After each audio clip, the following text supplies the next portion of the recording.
Saan yung EcoSport ngayon? Sa probinsya po, sa Bicol. Saan pa? Bicol. Layo pala sir, ano? Bicol.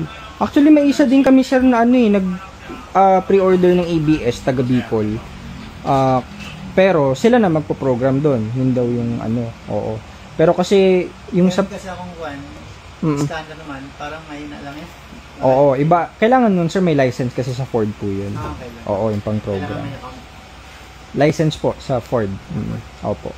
Kaya ano sir, kailangan yun kapag actually sa amin naman wala lang bayad yun kapag nag-avail kayo ng ABS, kasama na po yung program doon. Labor lahat kasama na. Kasi kalayo nyo pala. Bicol, galing pa po kayong Bicol? Oo. At pumunta lang kayo sir. Sinabay nyo lang. Okay. Layo nyo pa sir Bicol din, ano? Bicol kuya, si sir. Kay Roy. Oo. Meron kasi kaming ano sir, kapag meron kaming kakilalang mechanic doon, kapag yung mga taga Bicol, banda doon, Naga, siya yung tinatawag namin. If ever lang, kaso nga, pag dito nga kasi kasama na yun eh. Pero kung yun nga, malayo, pwede naman doon.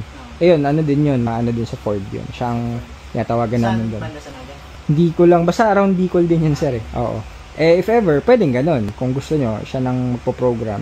Kasi nga, malayo kayo sir eh. Sayang naman ang ano eh. Hindi ko lang sure sir kung magkano yung programming niya sa ganun, sa charge niya. Pero pwede nating i-contactin yun. Bigay ko sa inyong, baga kahit kayo na magkausap, pwede naman.